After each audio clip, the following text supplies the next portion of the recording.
ಮುಖ್ಯಮಂತ್ರಿ ಸಿದ್ದರಾಮಯ್ಯ, ಕೆಪಿಸಿಸಿ ಅಧ್ಯಕ್ಷ ಡಿ.ಕೆ. ಶಿವಕುಮಾರ್. ಡಿ.ಕೆ. ಶಿವಕುಮಾರ್ 5 ವರ್ಷಗಳಿಂದ ಕೆಪಿಸಿಸಿ ಅಧ್ಯಕ್ಷರಾಗಿದ್ದಾರೆ. ಈಗ ಬದಲಾವಣೆ ಒಂದು ಪರ್ವ ಬಂದಿದೆ. ಬದಲಾವಣೆ ಅಂತ ಹೇಳಿದ್ರೆ ಈ 2 ಪವರ್ ಸೆಂಟರ್ ಇದ್ದರೆ ಒಂದು ಸಿ.ಎಂ ಮತ್ತೊಂದು ಕೆಪಿಸಿಸಿ ಅಧ್ಯಕ್ಷ ಪಟ್ಟ ಅಂತ ಹೇಳಿ. ಈಗೇನಾಗ್ತಾ ಇದೆ, ಸಿದ್ದರಾಮಯ್ಯರು ಮುಖ್ಯಮಂತ್ರಿ ಆಗಿದ್ದಾರೆ, ಕೆಪಿಸಿ ಅಧ್ಯಕ್ಷ ಪಟ್ಟವನ್ನು ಸತೀಶ್ ಜಾರಕಿಹೊಳಿ ಕೊಡಬೇಕು ಅಂತ, ಮತ್ತೊಂದು ಕಡೆ ಡಿ.ಕೆ. ಶಿವಕುಮಾರ್ ತನ್ನ ತಮ್ಮನಿಗೆ ಕೊಡಬೇಕು ಅಂತೇಳಿ ಬಹುತೇಕ ಡಿ.ಕೆ. ಶಿವಕುಮಾರ್ ಅದನ್ನು ಬಿಟ್ಟುಕೊಡುವಂಥ ಸಾಧ್ಯತೆ ಇದೆ. ಸತೀಶ್ ಜಾರಕಿಹೊಳಿ ಅವರಿಗೆ ಅದು ಆಗುವಂಥ ಸಾಧ್ಯತೆ ಇದೆ. ಯಾಕಂದರೆ ಮುಂದಿನ ದಿನಮಾನಗಳಲ್ಲಿ ಸಿದ್ದರಾಮಯ್ಯ ಏನಾದರೂ ಚುನಾವಣಾ ರಾಜಕೀಯದಿಂದ ನಿವೃತ್ತರಾದಾಗ ಆ ಇಂದ ವೋಟ್ ಬ್ಯಾಂಕನ್ನು ಮುಂದುವರಿಸ್ಕೊಂಡು ಹೋಗೋದಕ್ಕೆ ಸೂಕ್ತವಾಗಿರುವಂಥವರು ಸತೀಶ್ ಜಾರಕಿಹೊಳಿ ಅನ್ನುವಂಥವ್ರು. ಅದು ಒಂದು ವಿಚಾರ, ಕಾಂಗ್ರೆಸ್ ವಿಚಾರ. ಇನ್ನು ವೈಯಕ್ತಿಕವಾಗಿ ಬರಬೇಕಲ್ಲ. ಹಾಗಿದ್ದರೆ ಕೆಪಿಸಿಸಿ ಅಧ್ಯಕ್ಷ ಪಟ್ಟ ಬಿಟ್ಟುಕೊಟ್ಟ ಕಾರಣಕ್ಕಾಗಿ ಡಿ.ಕೆ. ಶಿವಕುಮಾರ್ ಅವ್ರಿಗೇನು ಸಿಗತ್ತೆ, 2.5 ವರ್ಷ ಕಳೆದ ನಂತರ ಸಿ.ಎಂ ಸಿಗತ್ತಾ ಅನ್ನುವಂಥ ಪ್ರಶ್ನೆಗಳು ಕೂಡ ಉದ್ಭವ ಆಗ್ತಾ ಇದೆ. ಯಾಕಂದರೆ ಅಂಥ ಮಾತುಕತೆಗಳಾದ ಕಾರಣಕ್ಕಾಗಿಯೇ ಇಂಥ ಒಂದು ನಿರ್ಧಾರಕ್ಕೆ ಬರೋದಕ್ಕೆ ಸಾಧ್ಯವಾಗುತ್ತೆ. ಡಿ.ಸಿ.ಎಂ ಡಿ.ಕೆ.ಶಿಗೆ ಚೆಕ್ಮೇಟ್ ಕೊಟ್ರ ಸಿ.ಎಂ ಸಿದ್ದರಾಮಯ್ಯ. ತಮ್ಮ ಆಪ್ತರಿಗೆ ಕೆಪಿಸಿಸಿ ಅಧ್ಯಕ್ಷ ಸ್ಥಾನ ಕೊಡಿಸಲು ಪ್ಲಾನ್ ನಡೀತಾ ಇದೆಯಾ? ಕೆಪಿಸಿಸಿ ಅಧ್ಯಕ್ಷರ ಬದಲಾವಣೆ ಬಗ್ಗೆ ಖರ್ಗೆ ಜೊತೆ ಚರ್ಚೆ. ಸಚಿವ ಸತೀಶ್ ಜಾರಕಿಹೊಳಿ ಹೆಸರು ಸೂಚನೆ ಮಾಡಿರುವಂತಹ ಸಿ.ಎಂ ಜಾರಕಿಹೊಳಿಗೆ ಅಧ್ಯಕ್ಷ ಸ್ಥಾನ ಕೊಟ್ಟರೆ ಆಗುವ ಲಾಭ ನಷ್ಟದ ಬಗ್ಗೆ ಚರ್ಚೆ.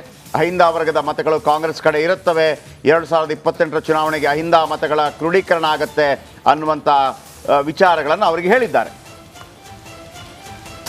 ಯಾಕೆ ಹೋಗ್ತಾ ಇದೆ ಮರೆ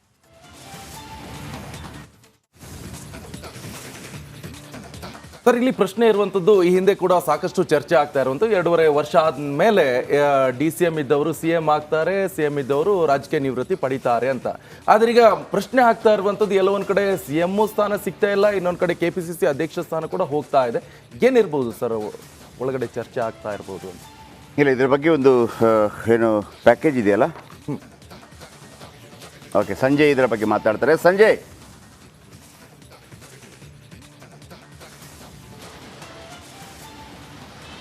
ಎಸ್, ಇದರ ಬಗ್ಗೆ ಏನು ಅಪ್ಡೇಟ್ ಇದೆ?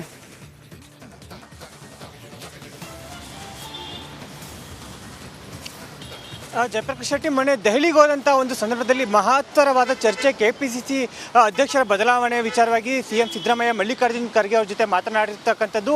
ಒಂದು ವೇಳೆ ಕೆಪಿಸಿಸಿ ಅಧ್ಯಕ್ಷರ ಬದಲಾವಣೆ ಮಾಡುವುದೇ ಆದರೆ ಈಗ ಅದು ಯಾರಿಗೆ ಕೊಡಬೇಕು ಅನ್ನೋದಂತಂದರೆ ಸತೀಶ್ ಜಾರಕಿಹೊಳಿಗೆ ಕೊಡಬೇಕು. ಯಾಕಂದರೆ ಸಾಕಷ್ಟು ಮುಂದಿನ ರಾಜಕೀಯ ಒಂದು ಹಿತದೃಷ್ಟಿಯಿಂದ, ಪಕ್ಷದ ಹಿತದೃಷ್ಟಿಯಿಂದ ನಾವು ಈ ಒಂದು ತೀರ್ಮಾನವನ್ನು ಕೈಗೊಳ್ಳಬೇಕಾಗುತ್ತೆ. ಯಾಕಂತಂದರೆ ಸತೀಶ್ ಜಾರಕಿಹೊಳಿ ಒಳ್ಳೆಯ ಸಂಘಟನೆಯನ್ನು ಮಾಡ್ತಕ್ಕಂಥ ಒಬ್ಬ ರಾಜಕಾರಣಿ ಆಗಿರ್ತಕ್ಕಂಥದ್ದು, ಜೊತೆಗೆ ಕೊಟ್ಟಿರ್ತಕ್ಕಂಥ ಟಾಸ್ಕ್ಗಳನ್ನು ಸಹ ಚೆನ್ನಾಗಿ ಮಾಡ್ತಾರೆ.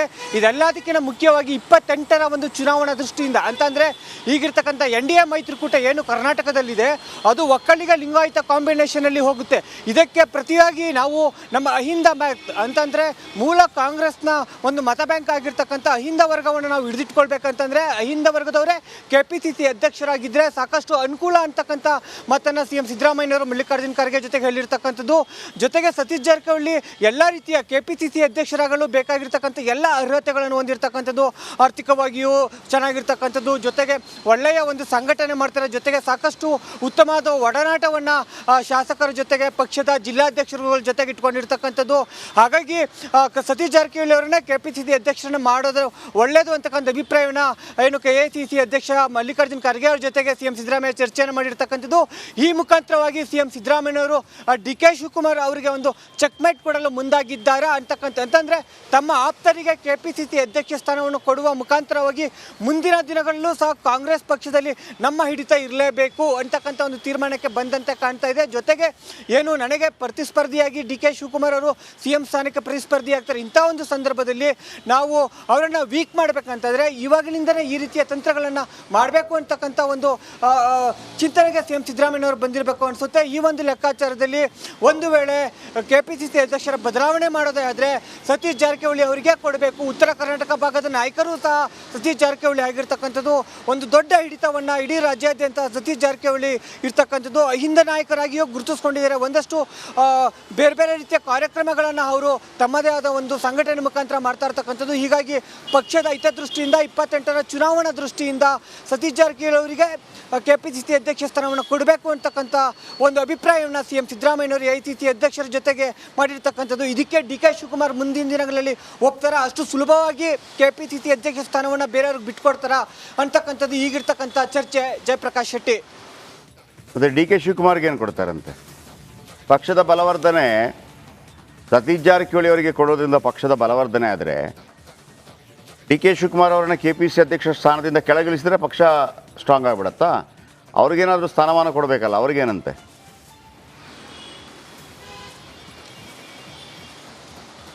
ಖಂಡಿತವಾಗಿಯೂ ಡಿ ಕೆ ಶಿವಕುಮಾರ್ ಅವರು ಸಹ ಅಷ್ಟು ಸುಲಭವಾಗಿ ಈ ಒಂದು ಪ್ರಪೋಸಲ್ನ ಒಪ್ಕೊಳ್ಳಿ. ಯಾಕಂತ ನನ್ನ ನೇತೃತ್ವದಲ್ಲಿ ನಾನು KPCC ಅಧ್ಯಕ್ಷ ಆಗಿದ್ದಾಗ ಪಕ್ಷವನ್ನು ಸಂಘಟಿಸಿ ಅಧಿಕಾರಕ್ಕೆ ತಂದಿದ್ದೀನಿ. ಹಾಗಾಗಿ ನನಗೂ ಏನಾದರೂ ಒಂದು ಪರ್ಯಾಯ ವ್ಯವಸ್ಥೆನ ಮಾಡಬೇಕು. ಅವಾಗ ಅವರು CM ಸ್ಥಾನದ ಒಂದು ಬಿಗಿಪಟ್ಟನ್ನೇ ಹಿಡಿತಾರೆ ಅಂತಕ್ಕಂಥ ಒಂದು ಸುದ್ದಿಗಳು ಇರ್ತಕ್ಕಂಥದ್ದು. ಯಾಕಂತಂದರೆ ಈಗಾಗಲೇ ಅವರು 2.5 ವರ್ಷಗಳ ನಂತರ ಅಧಿಕಾರ ಹಂಚಿಕೆ ಸೂತ್ರದ ಅಡಿ ನನಗೆ CM ಸ್ಥಾನ ಬೇಕೇ ಬೇಕು ಅಂತಕ್ಕಂಥ ಒಂದು ನಿಲುವಿಗೆ ಇರ್ತಕ್ಕಂಥದ್ದು. ಅದಕ್ಕೆ ಬೇಕಾಗಿರ್ತಕ್ಕಂಥ ಎಲ್ಲ ರಣತಂತ್ರಗಳನ್ನು ಮಾಡ್ತಾ ಇದ್ದಾರೆ. ಒಂದೇ ಎಲ್ಲವೂ ಸಹ ಸಾಧ್ಯ ಆಗದೆ. Okay thank you. ಈಗ ಕೇಳಿ ನಿಮ್ಮ ಪ್ರಶ್ನೆ ಏನು ಸರ್? ಈಗ ಆಕ್ಚುಲಿ ಈಗ ನೆಕ್ಸ್ಟ್ 2.5 ವರ್ಷ ಆದ್ರ ಮೇಲೆ CM ಸ್ಥಾನ ಬಿಟ್ಕೊಡ್ಬೇಕು.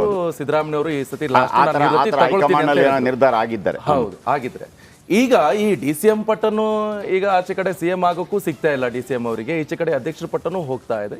ಏನು ಒಳ ತಿರುವು ಇರ್ಬೋದು. ಈಗ ನಿಮ್ಮ ಮದುವೆ ಆಗಿದೆಯಲ್ಲ? ಓಕೆ. ನೀವು ಹುಡುಗಿ ನೋಡಿ ಬಂದ ಮರುದಿವಸ ಮದುವೆ ಆದ್ರ?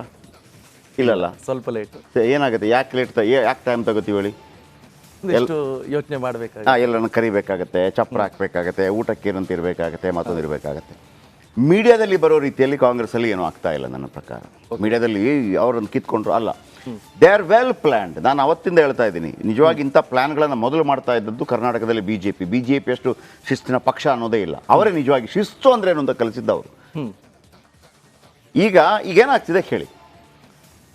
ಈಗ 2.5 ವರ್ಷ ಅಥವಾ 3 ವರ್ಷ, ನಾನು ಹೇಳ್ತಾ ಇದ್ದೆ 2 ವರ್ಷ 6 ತಿಂಗಳು, 2.5 ವರ್ಷ ಅಂತಂದರೆ ಎಷ್ಟು?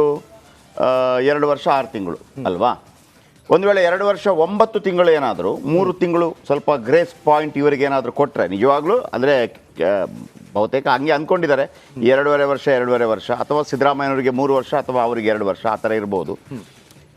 ಇವರು 2.5 ವರ್ಷ ಮಾಡಿ ಮತ್ತೆ 3 ತಿಂಗಳು ಅಧಿಕಾರ ಮಾಡಿದರೆ ಸಿದ್ದರಾಮಯ್ಯ, ಕರ್ನಾಟಕದಲ್ಲಿ ಒಂದು ಹೊಸ ದಾಖಲೆ ನಿರ್ಮಾಣ ಆಗತ್ತೆ. ಓಕೆ. ಹೇಗೆ ಅಂತಂದರೆ, ದೇವರಾಜ ಅರಸು ಇಲ್ಲಿ ತನಕ ಕರ್ನಾಟಕವನ್ನು ಅತಿ ಹೆಚ್ಚು ದಿನಗಳ ಕಾಲ ಆಳಿದಂಥ ಮುಖ್ಯಮಂತ್ರಿ. ಆಮೇಲೆ 5 ವರ್ಷ ಕಂಪ್ಲೀಟ್ ಮಾಡಿದಂಥ ಮುಖ್ಯಮಂತ್ರಿ ದೇವರಾಜ ಅರಸು ಅವರು ಇಲ್ಲಿ ತನಕ ಇದ್ದರು. ಅದನ್ನು CM ಸಿದ್ದರಾಮಯ್ಯನವರು ಕೂಡ ಲಾಸ್ಟ್ ಟೈಮ್ ಸಮ ಮಾಡಿಬಿಟ್ರು.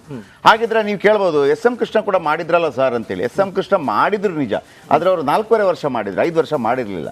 ಅವರು 6 ತಿಂಗಳು ಮೊದಲನೇ ಸಂಪುಟವನ್ನು ಒಂದು ವಿಧಾನಸಭೆ ವಿಸರ್ಜನೆ ಮಾಡಿ ಎಲೆಕ್ಷನ್ಗೆ ಹೋದರು.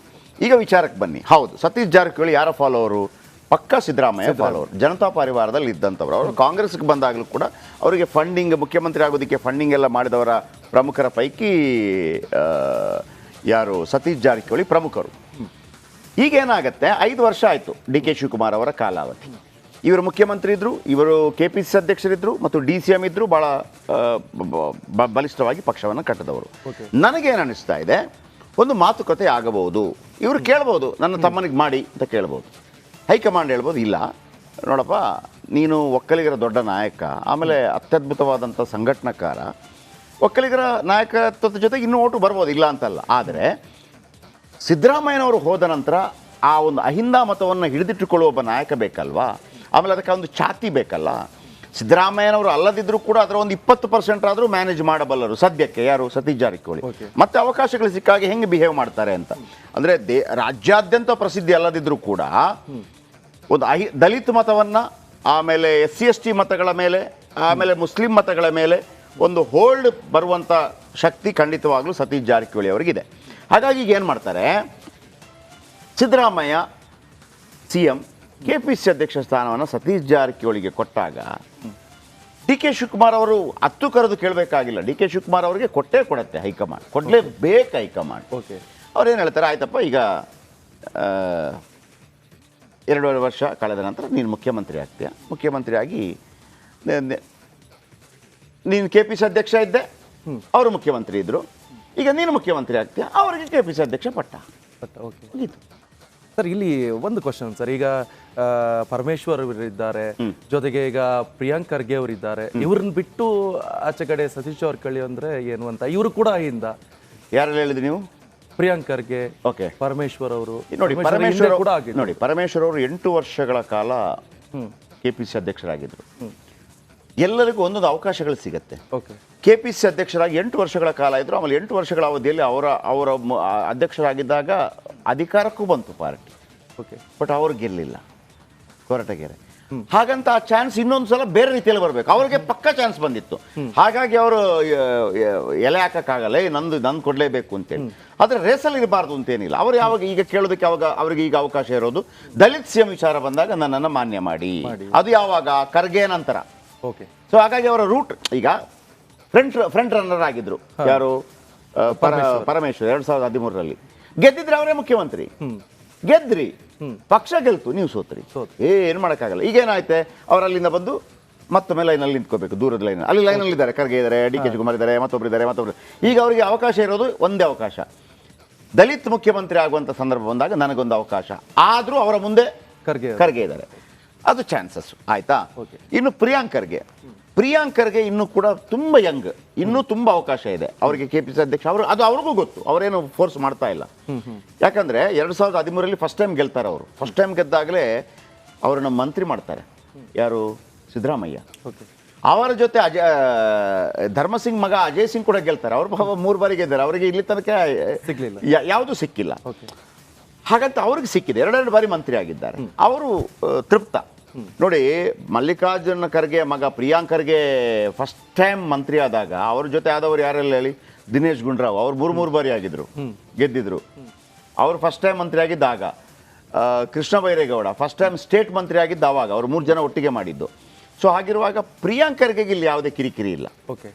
ಯಾಕಂದ್ರೆ ಅವ್ರದ್ದೇನಿದ್ರು ಕೂಡ ಅವ್ರ ತಂದೆಗೆ ಮುಖ್ಯಮಂತ್ರಿ ಆಗೋದಿದ್ರೆ ಈಗ AICC ಅಧ್ಯಕ್ಷ. ಸೊ ಇಲ್ಲಿ ಪ್ರಿಯಾಂಕ್ ಖರ್ಗೆ ಅವರು ಅವರೇ ರೇಸಲ್ಲಿಲ್ಲ. ಓಕೆ. ಅವ್ರೀಗ ಕೊಟ್ಟರು, ನನ್ನ ಪ್ರಕಾರ ಅವ್ರು ಕೊಟ್ಟರು ಕೂಡ ದೊಡ್ಡವರು ಕೊಟ್ರಪ್ಪ ಅಂತ ಹೇಳ್ತಾರೆ ನನಗನ್ನಿಸ್ತಾ ಇದೆ. ಆಯ್ತಾ. ಸೊ ಹಾಗಿರುವಾಗ ನಿಮ್ಗೆ ಅರ್ಥ ಆಯ್ತಲ್ಲ, KPCC ಅಧ್ಯಕ್ಷ ಪಟ್ಟ ನಿಮಗಿತ್ತು, ಮುಖ್ಯಮಂತ್ರಿ ನೀವಿದ್ರಿ. ಮುಂದಿನ ದಿನಮಾನಗಳಲ್ಲಿ ನಾನು ಕೆಳಗಿಳಿಯುವಾಗ ನೀವು ಬರ್ತೀರಿ, ಅಲ್ಲಿ ಅವರು ವಿರಾಜಮಾನರಾಗಿರ್ತಾರೆ. ಅದಕ್ಕೆ ನಾನು ಹೇಳಿದೆ, ಮದುವೆ ಆದ ತಕ್ಷಣ ಮಾಡ್ಲಿಕ್ಕೆ ಆಗೋದಿಲ್ಲ. ಅದಕ್ಕೆ ಈಗಲೇ ಕಾಂಗ್ರೆಸ್ ಎಂಥ ಪ್ಲ್ಯಾನ್ ಮಾಡ್ತಾ ಇದ್ದಾರೆ, ಈಗಲೇ ರೆಡಿ ಮಾಡ್ತಾ ಇದ್ದಾರೆ. KPCC ಅಧ್ಯಕ್ಷರನ್ನು ಅವ್ರು ಮಾಡೋದು, ಇವರನ್ನು ಇಲ್ಲಿಗೆ ರೆಡಿ ಮಾಡೋದು, ಈ ಕಡೆ ಬಂದು ಇವರನ್ನು ಅತ್ಯದ್ಭುತವಾಗಿ ಬೀಳ್ಕೊಡೋದು, ಹೀಗೆಲ್ಲ ಅಷ್ಟೇ ಅಲ್ವಾ.